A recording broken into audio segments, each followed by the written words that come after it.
My name is Joshua Burson. I'm a student at Stony Brook in the MAT program, and the poem I will be covering today is by James M. Whitfield.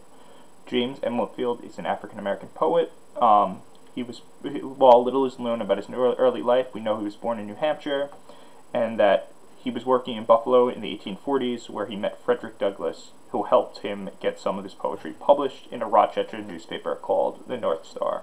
The North Star was named after the star that many African Americans followed to escape slavery in their journey to the North.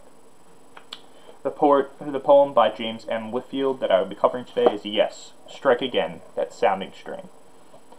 Yes, strike again that sounding string, and let the wildest numbers roll. Thy song of fiercest passion sing, it breathes responsiveness into my soul.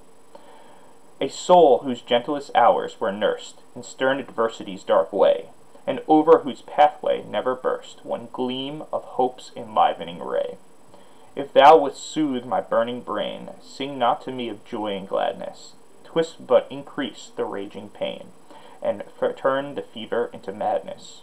Sing not to me of landscapes bright, of fragrant flowers and fruitful trees, of azure skies and mellowed light, or whisperings of the gentle breeze, but tell me of the tempest roaring across the angry foaming deep, or the torrents from the mountains pouring down precipice dark and steep.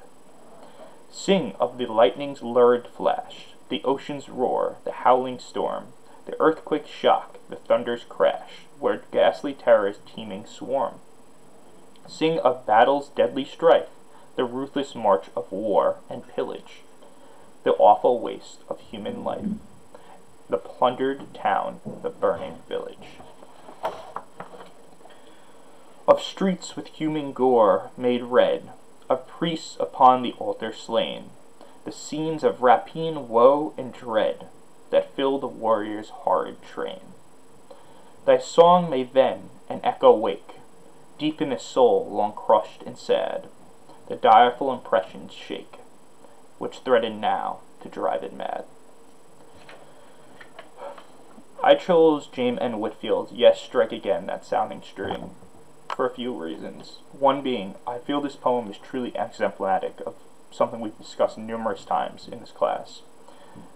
That being that it is important to recognize the struggles and the horrors African Americans faced in slavery. For not recognizing this only further puts them in a state of pain, where people deny the reality that they had suffered. I see this reflected in James M. Whitfield, where he discusses he's telling people not to sing to him of beauty, of these things that he never possessed, that these things that he never got, but rather to sing to him of the horrors of slavery, to recognize the pain that him and his family have gone through, and in recognizing this pain, working to alleviate it, working to move towards a better future. This is something we've seen reflected in many of the novels and other literature we covered in this class.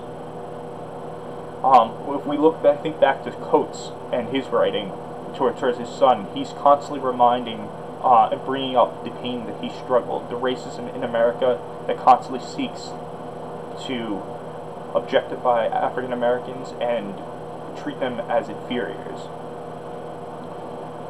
This pain, in recognizing it, is the only way for us to move forward, because by denying it, we allow it to continue, and we deny the existence and the suffering of African Americans.